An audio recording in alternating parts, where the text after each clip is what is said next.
after the game said he thought it was nothing, gets another tech, he's gone, completely changes the game. The Clippers were losing at the time. It felt like the Mavericks had a chance to extend that run. Porzingis and Doncic are obviously the best two players on the team by a large margin, and it felt like they had a real chance to steal game one. So, Jason, first of all, what's your reaction to Kristaps Porzingis' ejection? And second of all, do you think that this took away any chance the Mavericks had to win this series?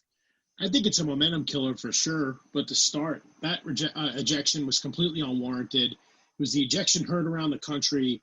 A lot of players down in Orlando tweeting their disgust with that call. He just got into a little tiff with Marcus Morris Sr. I don't agree with it at all. It was the playoff debut of Kristaps Porzingis, and he will always remember it as the game he was wrongfully ejected. And you saw it. I mean, up until late in the fourth quarter, Dallas was hanging around without Porzingis because Luka Doncic is that good, and they surrounded him with great shooters, including Powell and, of course, Seth Curry. But, man, they could have stolen game one, and I think that just completely took the air out of them. I think the rest of the series for the Mavericks will just be about getting that playoff experience for Doncic and Porzingis, get them another regular season together, and then I think they will be in the upper echelon of Western Conference teams in future years. But right now, the Clippers are just too deep. I mean, I have them winning the whole thing.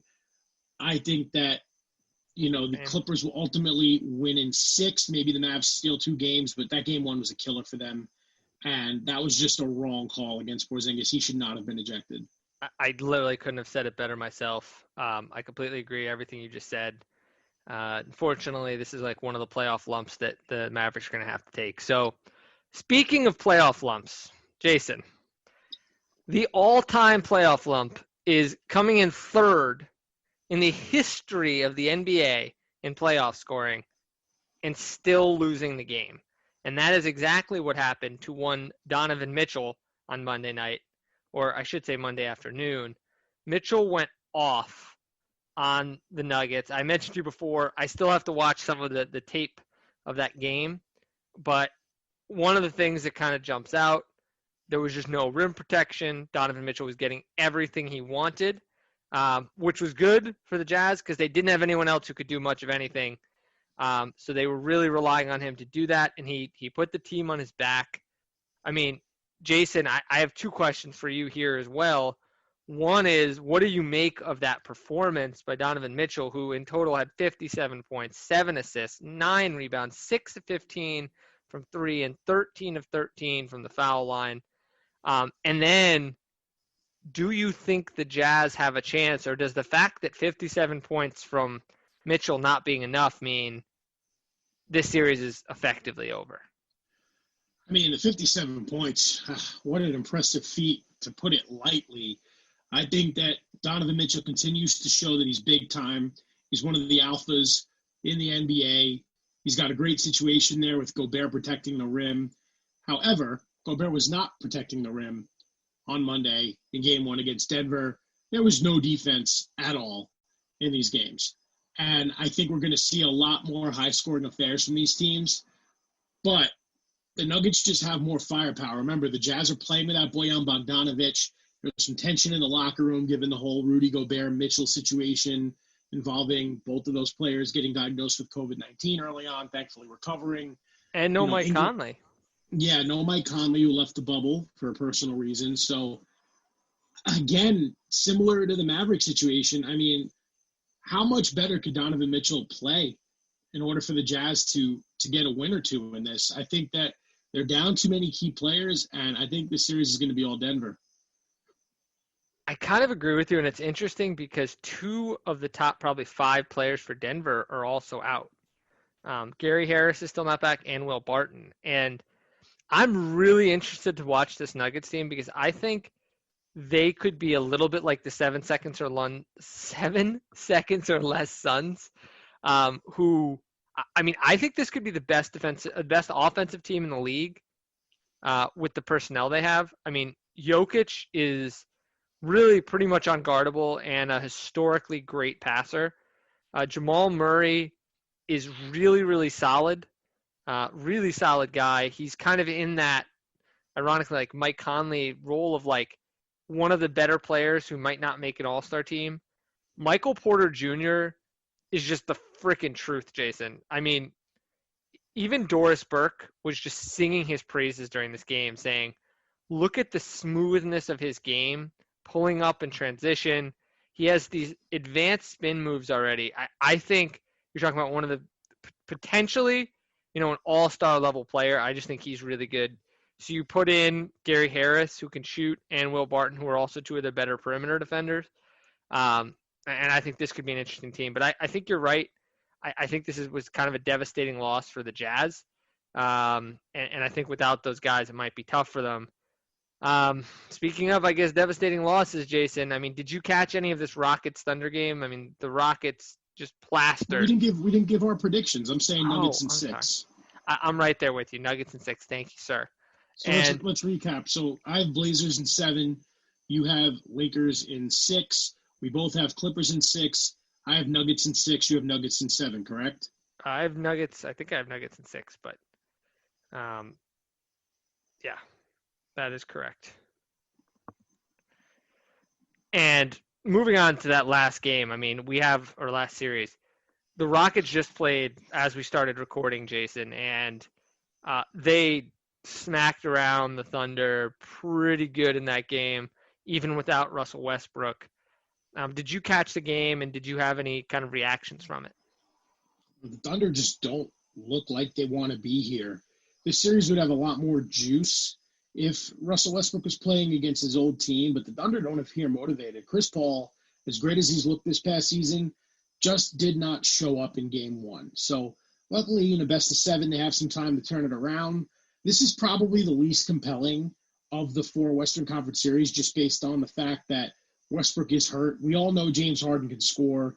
He's surrounded with plenty of offensive perimeter threats with Tucker and Gordon and Austin Rivers. And the Thunder, while they have a young complement of guards to go with CP3 and a very serviceable center in Steven Adams, they just don't appear ready for the moment. I think they appeared a year too soon.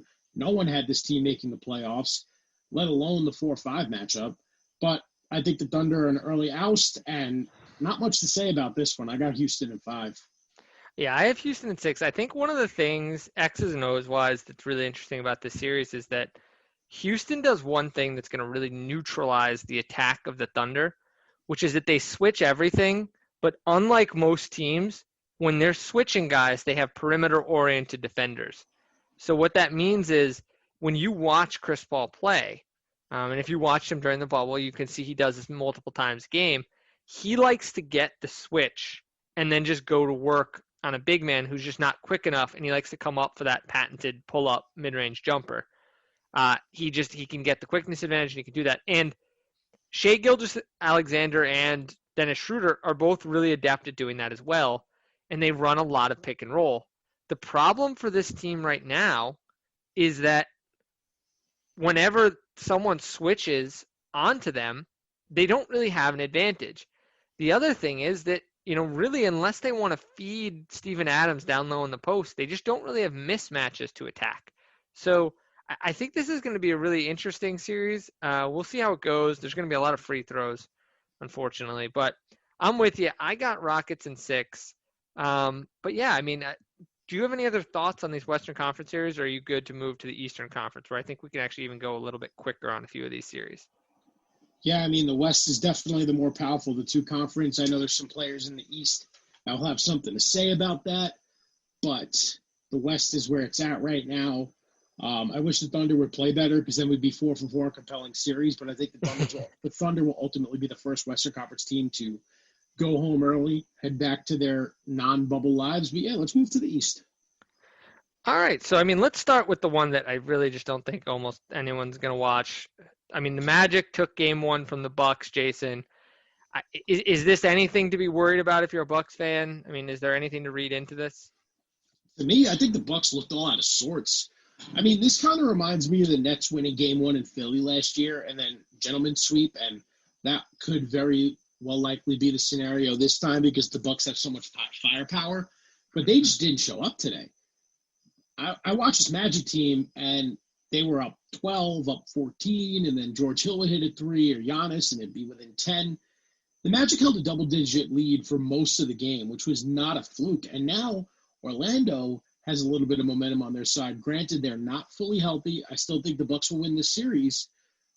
I just don't know. They need to show up with a complete showing in game 2, or else they're in serious trouble. I mean, they just look like the Lakers. They're just going through the motions, waiting for the tougher games. Well, you know what? If they don't lock in now, there's going to be one hell of a long series for Budenholzer and company. Well, I mean, one of the things that kind of surprised me, I'm going to admit I haven't seen the game yet. I've only seen just some of the highlights. Man, you're on vacation. There's no need. One of the things that jumped out to me was that the Magic shot a lot more threes than they typically do. They usually shoot about 30 a game. They shot over 40 against the Bucks. And that's been the recipe for teams, is that the Bucks give up the threes and teams are just absolutely attacking that every time and looking for good threes. So once I watch more of that, I'll be interested to see if that's sort of what the Magic did to attack the Bucks defense, because a lot of teams have been kind of using that strategy. That said, I really don't trust this. I mean, I have, as I mentioned before the show today, I've sort of flip-flopped a little bit here with the injuries to the Sixers. I'm feeling like the Bucks are going to come out of the East this year, and I don't feel any differently even after them losing game 1. So let's kind of move on. Normally, I would kind of skip over this series as well. Bucks and 5, you're saying? Yeah, I got Bucks in 5. I think they win the next 4, and all is right with the world. Yeah, me too, but they have to prove it. I feel less confident about this, but we'll see. So I want to move on. I mean, this is a little out of order, but I kind of want to move to the Nets. Normally, we would kind of skip over this series as well. Obviously, the Nets kind of got rolled. But since the Nets are your team, Jason, I just wanted to see, besides some sparkling play from LeVert and TLC, who I texted you last night to say, man, the Nets actually ended up with some keepers out of this bubble, which is amazing. I mean, did you have takeaways out of this game, or just in general the time in Orlando for the Nets? Look, the Raptors solved Brooklyn. The Nets played great in all 8 of their seeding games, well, except for the first one against Orlando, but they went 5-3. And Toronto is one hell of a tough defensive team, even without Kawhi Leonard. Nick Nurse just has a ton of defensive stoppers in Anunoby and Siakam and Kyle Lowry, who's not afraid of the moment. Marc Gasol looked his age a bit in game 1, but he's still a force. Serge Ibaka off the bench, 22 points. Fred VanVleet going to get paid this offseason as a sharpshooting 3-point specialist. And then you have guys on the end of the bench like Boucher, Rondae Hollis-Jefferson.